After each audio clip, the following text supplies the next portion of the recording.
माँ बेटी का प्यार। किचन में पत्नी जी के द्वारा जिस तरह से ज़ोर ज़ोर से बर्तन पटके जा रहे थे, उससे मुझे अंदाज़ा हो गया कि घर में काम करने वाली ने 1 सप्ताह की छुट्टी ले ली, इसलिए नाराज़गी बर्तनों पर निकल रही है। नौकरानी का घर पर नहीं आने का दोष भला बर्तनों पर क्यों उतारा जाए? मैं सोचता रहा, लेकिन उनसे कुछ कहा नहीं। रात को बिस्तर में जाने से पहले वह फ़ोन पर अपनी माँ से नौकरानी की शिकायतें करती रही। मम्मी, ये कमला ऐसे ही नाटक करती है, इसका वेतन काटो तो बुरा मुँह बना लेती है। मैं तो यहाँ की नौकरानियों से तंग आ चुकी हूँ। उधर सासू जी ने जाने क्या कह रही थी, जिसे सुनकर पत्नी जी हाँ हूँ किए जा रही थी। फिर वह कह उठी, नहीं मम्मी जी, ऐसा मत कहो, और फिर जोरों से हंस दी। आखिर मामला क्या है, सोचकर मेरा दिल जोरों से धड़क उठा। पत्नी जी ने टेलीफोन रखा और गीत गुनगुनाते हुए आकर लेट गई। बड़ी खुश हो, क्या नई नौकरानी खोज ली? मैंने उनसे पूछा। मेरी खुशी भी नहीं देखी जाती, उन्होंने तमक कर कहा। यही समझ लो। फिर भी बताओ तो कि मामला क्या है? क्या सासू जी आ रही हैं? आपको कैसे पता? पत्नी ने खुशी खुशी कहा। मुझे तो जैसे बिजली का करंट लग गया। मैंने सोचा सासू जी आएगी तो कई महीनों रहकर घर का बजट किसी भूकंप की तरह तहस नहस करके ही जाएंगी। मैं भी कल से 7-8 दिनों की छुट्टी लेकर कहीं चला जाता हूँ। मैंने मन ही मन विचार किया। तुम्हें इतना खुश देखकर समझ आ गया कि तुम्हारी मम्मी जी आ रही हैं। मैंने उनसे कहा, तुम कितने समझदार हो। पत्नी जी ने मुझसे कहा, तो सच जानिए मैं शर्मा गया। इसलिए तो तुमने मुझसे विवाह किया, मैंने कहा और उनके चेहरे को पढ़ने लगा। वह भी शर्म से लाल हो रही थी। मैंने फिर प्रश्न किया, वह घर की नौकरानी कब तक आ रही है? पत्नी जी ने कहा, एक बात सुन लीजिए, जब तक किसी के जीवन में चुनौतियां ना हो, जीने का मज़ा ही नहीं आता, और प्रत्येक व्यक्ति के पीछे एक सेकंड लाइन होना आवश्यक है। मैंने सुना तो मैं घबरा गया। पत्नी जी आखिर ये कैसी बातें कर रही थी? मैंने तो कभी पत्नी जी के पीछे किसी सेकंड लाइन के विषय में सोचा तक नहीं, और आज ये क्या कह रही हैं? क्या मैं छुट्टी पर जा रहा हूँ तो कोई दूसरा पुरुष मेरे स्थान पर यहाँ होगा?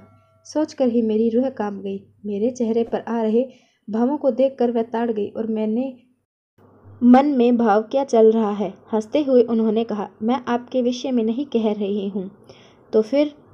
मैं घर की नौकरानी कमला के बारे में कह रही हूँ। उसके अत्याचार इतने बढ़ चुके हैं कि आप विश्वास नहीं करेंगे कि मुझे उससे डर लगने लगा है। कभी भी नाटक कर जाती है। वेतन काटो तो नौकरानियों के यूनियन में जाने की धमकी देती है। काम ठीक से करती नहीं, लेकिन मैं काम से निकाल नहीं सकती क्योंकि घर में बहुत अधिक काम है। फिर क्या सोचा, प्रत्येक परेशानी का कोई न कोई उपाय तो निकलता ही है। क्या उपाय है वह उपाय लेकर ही तो मम्मी जी आ रही है। पत्नी जी ने रहस्य को उजागर करते हुए कहा, क्या उपाय है, कुछ तो बताओ। यह तो उन्होंने बताया नहीं, लेकिन वह कह रही थी कि पूरी कॉलोनी की काम वाली बाइयों को सुधार कर रख दूंगी। क्योंकि सासू जी ने मेरी कभी पलटी नहीं थी, इसलिए मैंने फिर सोचा कि उनके आने पर 7-8 दिनों की छुट्टी लेकर मैं शहर से बाहर घुमाता हूँ।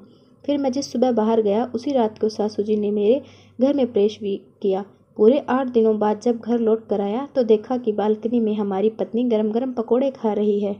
सासू जी झूले में लेटी है और कमला यानी घर की नौकराई रसोनी में पकोड़े तल रही है। हम आए देखकर पत्नी जी दौड़कर हमसे लिपट गई और कहने लगी, यहाँ सब ठीक हो गया, यानी कमला बाई वाला मामला। हाँ, कमला बाई एकदम ठीक हो गई। कैसे? वह मैं बाद में बताऊंगी। इतनी देर में कमला बाई प्रकट हो गई। हमारा सामान उठाया, कमरे में रख और घर के बर्तन साफ करके किचन में पोछा लगाकर जाते जाते हमारे कमरे में आई और पत्नी जी से कहने लगी, जाती हूँ मैम साहब, नमस्ते। यह कहकर वह सासू जी की ओर पलटी और बोली, मैं जाती हूँ अध्यक्ष जी। फिर वह विनम्रता के साथ चली गई। घमंड में चूर रहने वाली कमला, जो एक भी अतिरिक्त काम नहीं करती और हमेशा अतिरिक्त काम का अतिरिक्त रुपया मांगती थी, आखिर ऐसा क्या हो गया कि इतनी बदल गई? मैं सोच रहा था, लेकिन कुछ समझ नहीं पा रहा था।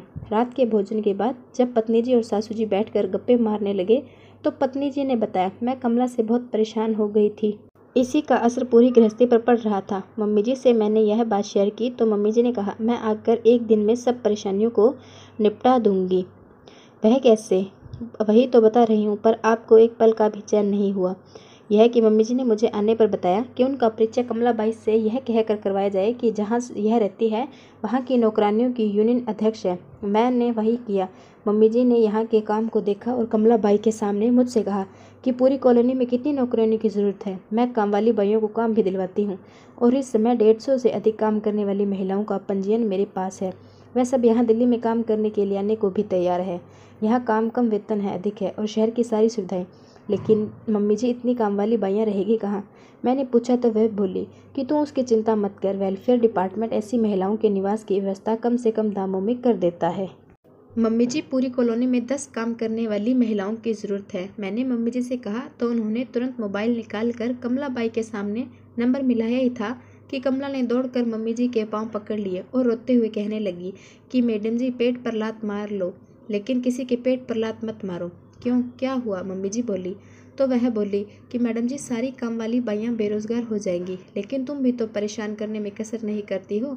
यह कहने पर उसका कहना ही था कि ऐसा नहीं है मैडम जी, हम जानबूझकर छुट्टी लेकर केवल अपनी उपयोगिता बताना चाहते हैं कि हम भी इंसान हैं और हमारे नहीं आने से आपके कितने काम डिस्टर्ब हो जाते हैं। इसलिए आप हमें इंसान समझकर इंसानों को जो बुनियादी सुविधाएं मिलनी चाहिए उन्हें हम भी दिया करें। कहे तो यह सच नहीं है, पर मेरी और मम्मी जी ने देखकर कहा, मैं पूरी बुनियादी सुविधाएं देने को तैयार हूँ। मैंने झट से कहा, आपको कभी मुझसे शिकायत नहीं मिलेगी। मुझसे ही नहीं, कॉलोनी की काम करने वाली किसी भी महिला से, उसने मुझे आश्वासन दिया। तो मम्मी जी ने मोबाइल बंद कर दिया और उसी दिन से कमला के व्यवहार में 100% परिवर्तन आ गया। भतीजी ने पूरी बात का खुलासा करते हुए कहा, वाह, क्या समझदारी का सुझाव सासू जी ने दिया। सांप भी मर गया, लाठी भी नहीं टूटी। मैंने प्रसन्नता से कहा, लेकिन आप नौकरानी यूनियन की अध्यक्ष कब बनी?